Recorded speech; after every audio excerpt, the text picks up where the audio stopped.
नमस्कार, big debate में आपका स्वागत है। मैं हूं आपके साथ दीपक भदौरिया। दावे, वादे, आरोप, प्रत्यारोप, गाने बजाने से मतदाताओं को रिझाने का समय आज खत्म हो गया है। बुधवार शाम यानी कि आज शाम 5 बजे के बाद प्रचार का शोरगुल थम चुका है। भाजपा, कांग्रेस समेत सभी दल आज पूरी ताकत झोंक चुके हैं। देखिए रिपोर्ट। मध्य प्रदेश में 16वीं विधानसभा के गठन के लिए हो रहे चुनाव का प्रचार अभियान चरम पर पहुंचने के बाद मतदान समाप्ति के 48 घंटे पहले यानी आज शाम थम गया। चुनावी शोरगुल थमने के बाद प्रत्याशी मतदाताओं के घर घर जाकर संपर्क कर सकेंगे। चुनाव प्रचार अभियान के अंतिम दिनों में भारतीय जनता पार्टी और कांग्रेस के शीर्ष नेतृत्व के साथ ही विभिन्न दलों के नेताओं ने भी अपनी पूरी ताकत झोंक दी। प्रधानमंत्री नरेंद्र मोदी ने कल 3 सभाएं बैतूल, झाबुआ और शाजापुर में की। वे हाल ही के दिनों में लगभग 1 दर्जन सभाओं को संबोधित कर चुके हैं और भाजपा का प्रचार अभियान पीएम मोदी के चेहरे पर ही केंद्रित होकर रह गया। वहीं चुनाव प्रचार के अंतिम दिन आज कांग्रेस अध्यक्ष मल्लिकार्जुन खड़गे राजधानी भोपाल और राज्य के आदिवासी बहुल क्षेत्र बैतूल में चुनावी सभाओं को संबोधित किया। वहीं पार्टी महासचिव प्रियंका गांधी वाड्रा भी आज भाजपा के गढ़ दतिया और सीधी में कांग्रेस प्रत्याशियों के समर्थन में वोट मांगेंगी। वहीं पार्टी महासचिव प्रियंका गांधी वाड्रा भी आज भाजपा के गढ़ दतिया और सीधी में कांग्रेस प्रत्याशियों के समर्थन में वोट मांगी। इसके पहले कांग्रेस के वरिष्ठ नेता राहुल गांधी ने कल विदिशा में चुनावी सभा को संबोधित किया।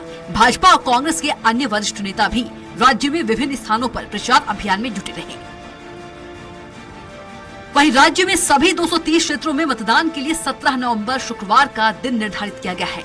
मतदान सुबह 7 बजे प्रारंभ होकर शाम 6 बजे तक चलेगा। हालांकि नक्सली प्रभावित बालाघाट, डिंडोरी और मंडला जिले के संबंधित नक्सली क्षेत्रों में स्थित मतदान केंद्रों में मतदान की प्रक्रिया सुबह 7 बजे से शुरू होकर दिन में 3 बजे तक संपन्न कराई जाएगी। इस तरह राज्य में चुनाव प्रचार अभियान और इसका शोरगुल आज शाम 6 बजे थम गया। इसके बाद चुनावी सभाएं इत्यादि नहीं हो सकेंगी। इस दौरान राज्य के मुख्य निर्वाचन पदाधिकारी ने बताया कि निर्वाचन आयोग ने सभी 230 सीटों पर निष्पक्ष और शांतिपूर्ण ढंग से मतदान कराने के लिए आवश्यक तैयारियां पूरी कर ली है। राज्य के 5 करोड़ 60 लाख से अधिक मतदाता 65,500 से अधिक मतदान केंद्रों पर पहचान पत्र के साथ पहुंचकर मतदान कर सकेंगे। उन्होंने सभी मतदाताओं से मतदान की प्रक्रिया में शामिल होने की अपील की है। विधानसभा चुनाव में कुल 2,533 उम्मीदवार मैदान में हैं, जिनमें 2,280 पुरुष, 252 महिलाएं और एक अन्य थर्ड जेंडर प्रत्याशी है। शिवराज सिंह चौहान और प्रदेश अध्यक्ष विष्णुदत्त शर्मा ने प्रचार किया। वहीं कांग्रेस की ओर से राहुल गांधी के अलावा प्रियंका गांधी वाड्रा, पार्टी अध्यक्ष मल्लिकार्जुन खड़गे और कमलनाथ ने प्रचार अभियान में बढ़ चढ़कर हिस्सा लिया। इसके अलावा बहुजन समाज पार्टी के प्रमुख मायावती, समाजवादी पार्टी के प्रमुख अखिलेश यादव और आम आदमी पार्टी के 2 मुख्यमंत्रियों दिल्ली के अरविंद केजरीवाल और पंजाब के भगवंत मान समेत अन्य नेताओं ने भी चुनावी सभाओं को संबोधित किया। सलमान खान, स्वराज एक्सप्रेस।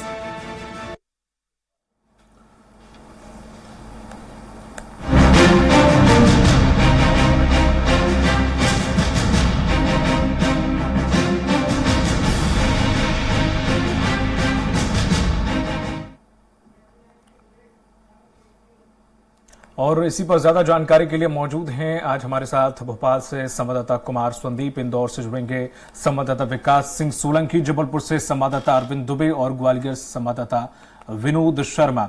सबसे पहले इंदौर से हमारे साथ विकास जुड़े हुए हैं। विकास, इंदौर की अगर बात करें, कौन कौन सी सीट सबसे हाई प्रोफाइल सीट्स हैं, क्या समीकरण बैठ रहा है, चुनाव प्रचार में जो ताकत दोनों पार्टियों के द्वारा झोंकी गई है उसका क्या कुछ असर पड़ा?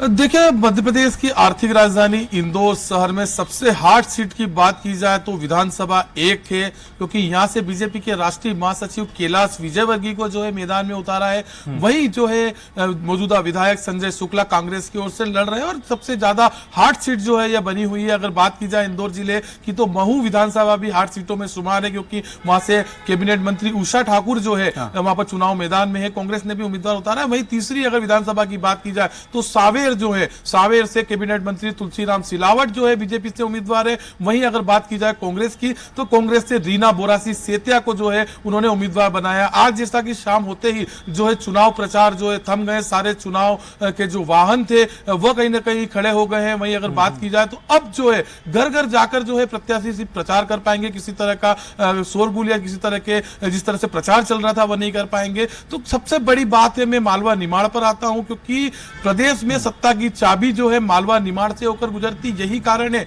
कि प्रधानमंत्री नरेंद्र मोदी हो, चाहे गृह मंत्री अमित शाह हो, चाहे पूर्व सीएम जो कमलनाथ हो, चाहे प्रियंका गांधी हो, तमाम जो नेता हैं उनका जो रुख जो था चुनावी प्रचार के अंदर वह जो मालवा निमाड़ पे था। कल जिस तरह से प्रधानमंत्री नरेंद्र मोदी ने यहाँ पर जो है रोड शो किया था और अलग अलग सीटों पे भी जो है सभा को संबोधित किया था, तो कहीं ना कहीं मालवा निमाड़ पर दोनों ही पार्टियों का फोकस जो है जरूरी था, क्योंकि यहाँ पर 66 सीटें जो है मालवा निमाड़ से आती है। जिस तरह से 2018 में चुनाव के परिणाम आए थे, कांग्रेस को यहाँ से जो है बढ़त मिली थी, उसके बाद ही कांग्रेस की जो है सरकार जो है कमलनाथ की सरकार बनी थी। फिर 18 महीने के बाद जो है दल बदल के बाद जो है सरकार जो है कमलनाथ की जीती थी। तो कहीं ना कहीं मालवा निमाड़ पर खासा ही फोकस जो है दोनों ही पार्टियों को रहा है। अब जब चुनाव थम चुका है तो कहीं ना कहीं विधानसभा एक के अंदर भी शोरगुल दिखाई दे रहा है। अब जो है घर घर जाकर जो है सिर्फ प्रचार जो है करते नजर आ रहे हैं, अलग अलग मोहल्लों में, अलग अलग कॉलोनियों के अंदर जो है लोगों से मुलाकात करके जो है वोट मांगे जा रहे हैं। तो कहीं ना कहीं जो है हॉट सीट जो है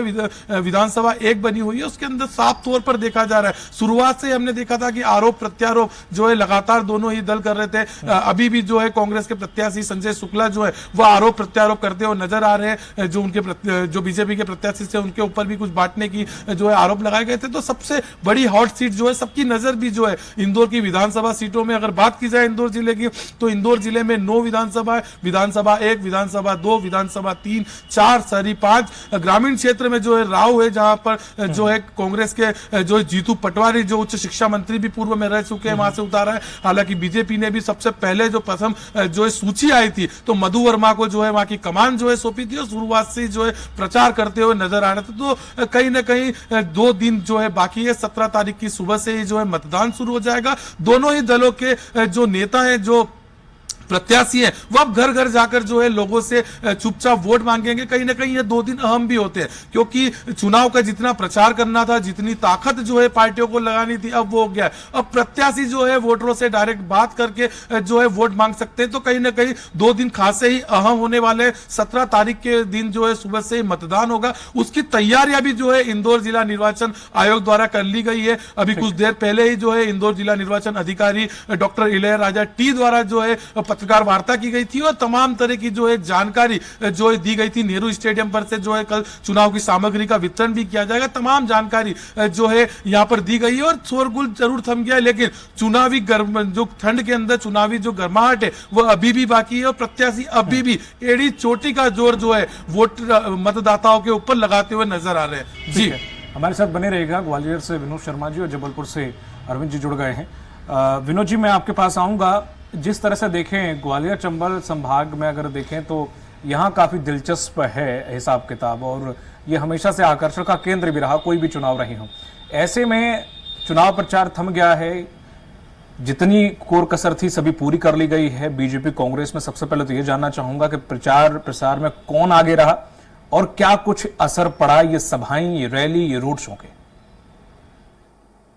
बिल्कुल, देखिए चुनाव प्रचार पूरी तरह से थम गया है। अब केवल जो प्रत्याशी हैं वो घर घर जाकर लोगों से चर्चा कर सकते हैं और उनके साथ ना ढोल नगाड़े होंगे और ना ही लोगों की जय जयकार उनके सामने रहेगी।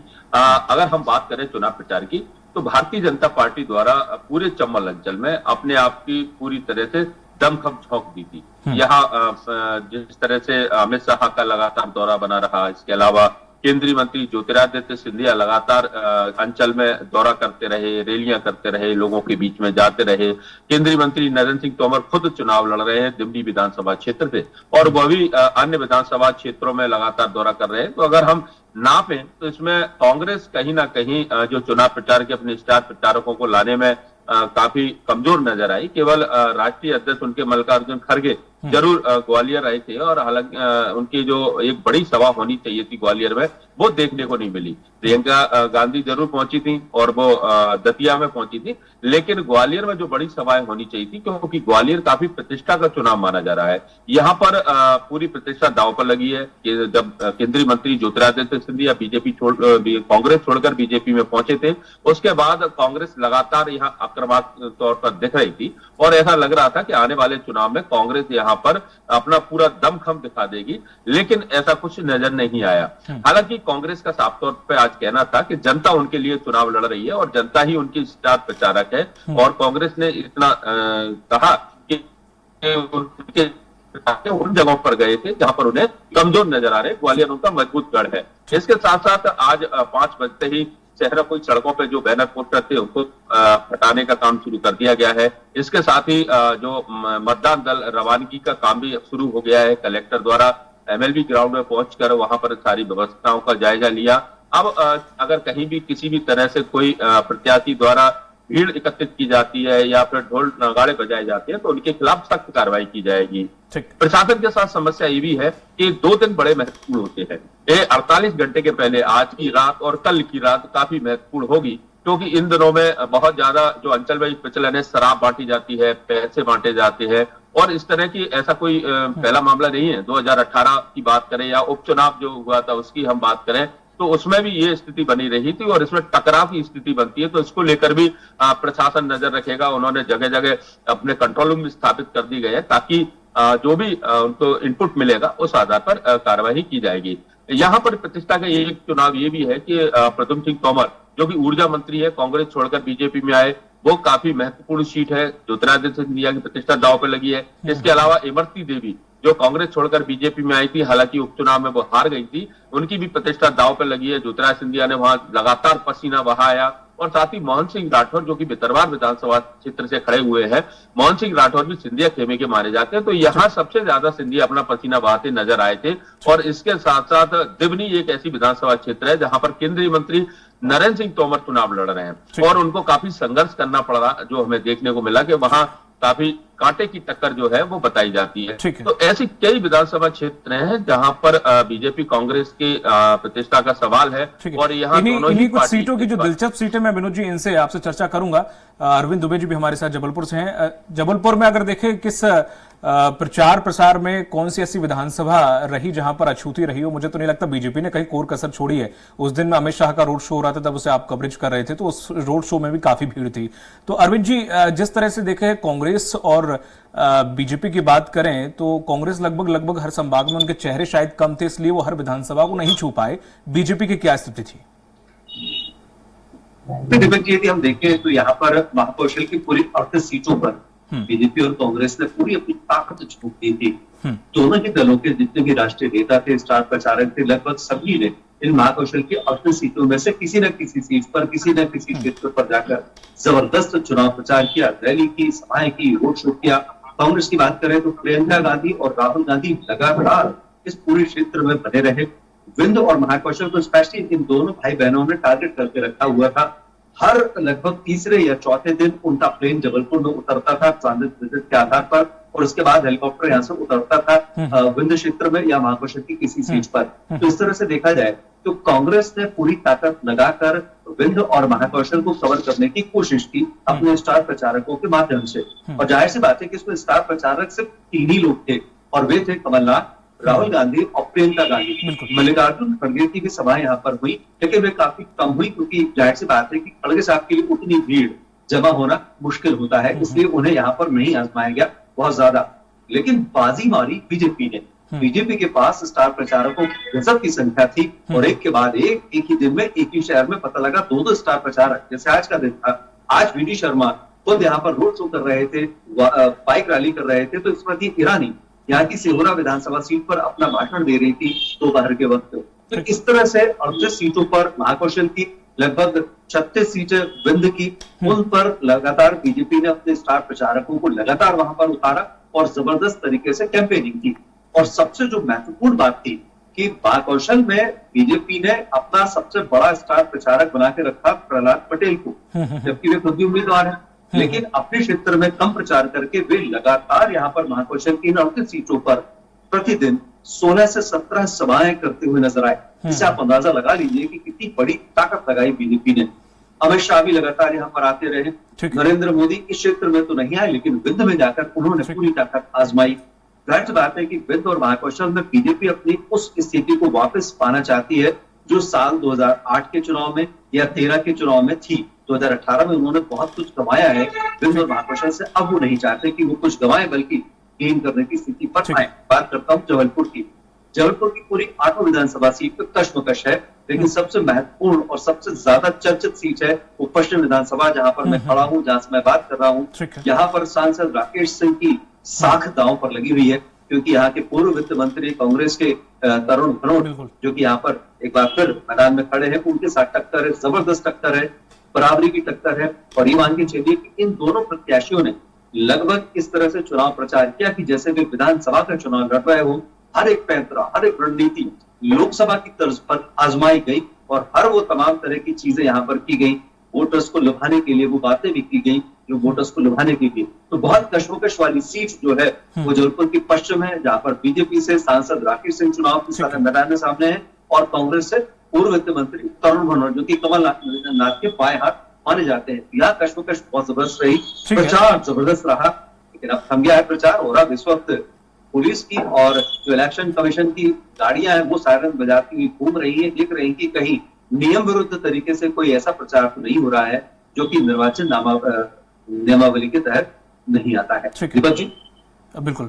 विकास बने भी हमारे साथ। अरविंद जी, विकास, जिस तरह से देखा जाए कि ठीक है, लगभग हर सीट पे बराबरी का मुकाबला है, इसमें हो सकता है कि कहीं त्रिकोणीय मुकाबला हो, लेकिन मैं ये जानना चाहूंगा कि ऐसी कोई सीट है जहां पर ड्रामेटिकली कुछ बदलाव देखने को मिल सकते हैं, अगर बात करें हम इंदौर संभाग के अंदर? देखिए, अगर बात की जाए तो इंदौर की सारी ही सीटों के अंदर जो है कश्मकश की जो लड़ाई है, अगर बात की जाए तो दोनों ही दलों के जो नेता है, चाहे केंद्रीय नेतृत्व है, चाहे प्रदेश के स्टार प्रचारक हो, तमाम जो लोग हैं मालवा निमाड़ की जो सीटों पर जो है यहाँ पर चुनाव प्रचार करते हुए नजर आए हैं। प्रधानमंत्री नरेंद्र मोदी भी कल जो है यहाँ पर रोड शो किया था और 3 विधानसभाओं में इसका इफेक्ट जो है देखने को मिला था। बड़ी संख्या में जो बड़ी लोग जो है प्रधानमंत्री को देखने के लिए यहाँ पर आए थे। अगर बात की जाए कश्मकश की, तो इंदौर की विधानसभा एक की जो है कहीं ना कहीं ज्यादा ही हॉट सीट मानी जा रही है, काफी पूरे प्रदेश में चर्चाओं में, क्योंकि कैलाश विजयवर्गीय जो है यहां से बीजेपी ने उतारा है। कैलाश जी जो है कई सालों के बाद जो है चुनाव लड़ते हुए नजर आ रहे हैं और जो कहीं ना कहीं जो कांग्रेस के संजय शुक्ला है वह भी किला लड़ाते हुए नजर आ रहे हैं। दोनों में कश्मकश की पूरी ही चुनाव प्रचार के दौरान स्थिति देखने को मिली थी। वहीं अगर बात की जाए तो जो सीटें जो है 2018 के चुनाव में जो है बीजेपी के झोली में नहीं गिरी थी, जहां से बीजेपी को हार का सामना करना पड़ा था, वहां पर जो है कहीं ना कहीं बीजेपी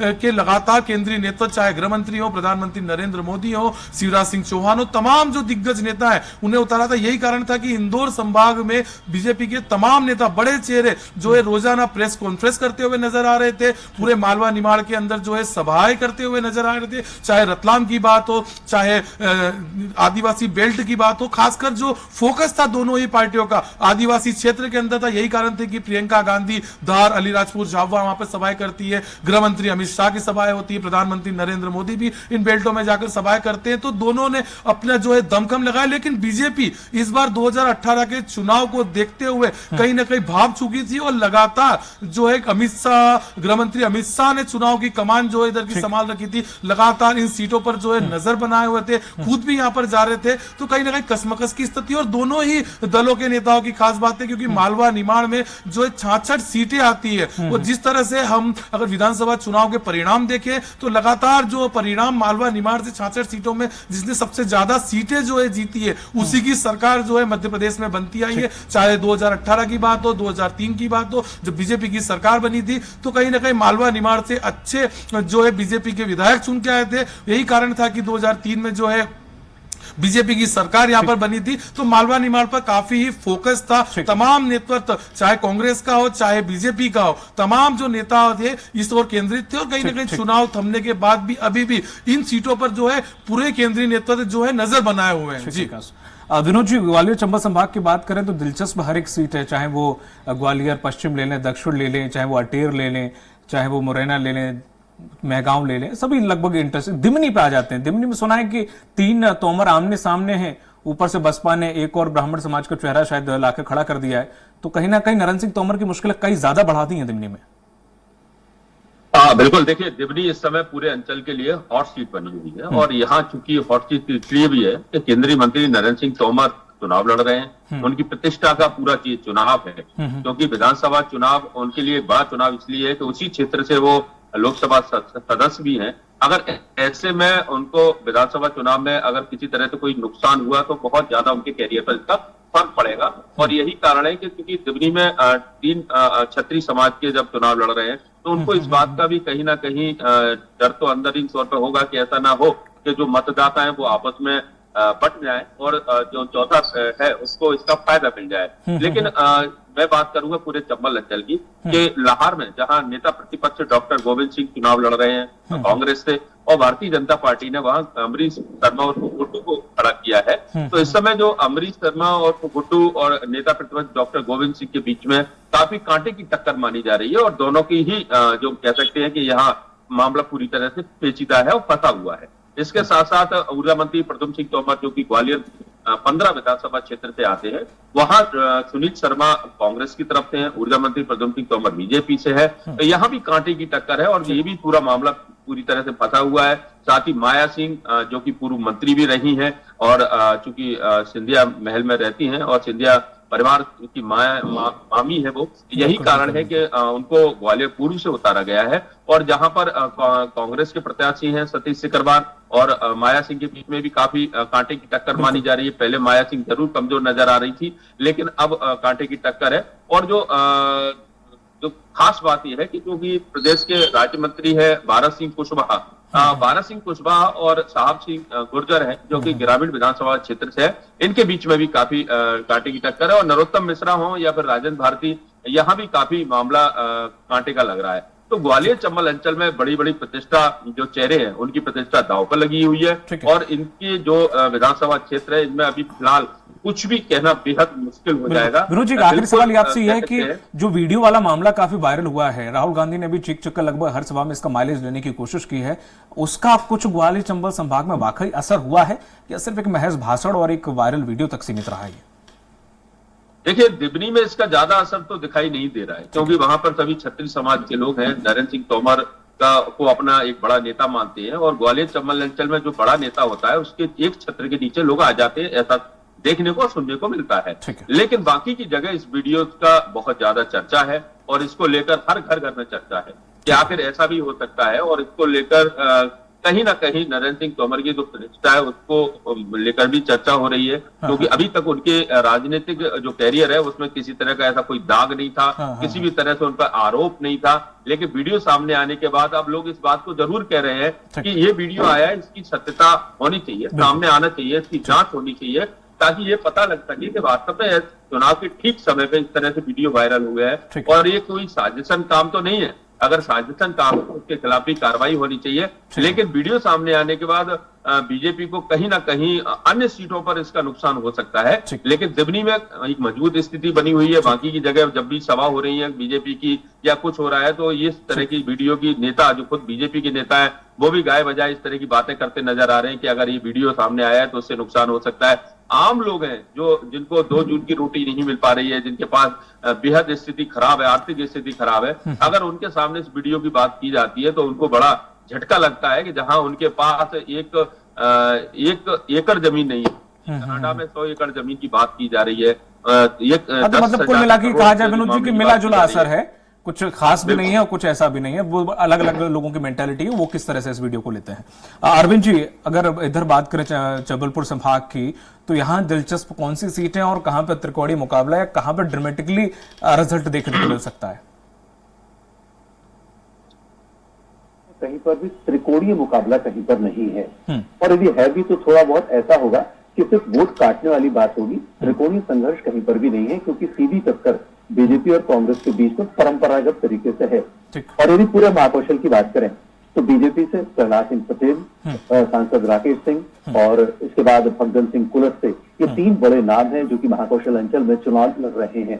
इनमें से 2 तो केंद्रीय राज्य मंत्री हैं, राकेश सिंह जो है वो लोकसभा के सचेतक भी हैं और राजनाथ सिंह गुट के खास खेमे के व्यक्ति माने जाते हैं, अमित शाह के भी काफी करीबी हैं। तो इनके जो साथ है वो दांव पर लगी हुई है। कांग्रेस की यदि हम बात करें तो यहाँ पर कमलनाथ और इसके बाद फिर तरुण भनोट जो कि पूर्व वित्त मंत्री हैं, ये 2 नाम ऐसे हैं जो बड़े नाम हैं, बड़े चेहरे हैं, न केवल प्रदेश में बल्कि राष्ट्र की जो राष्ट्रीय राजनीति है उसमें भी कहीं ना कहीं इनका दखल तो रहता ही है। ये भी चुनाव मैदान में है।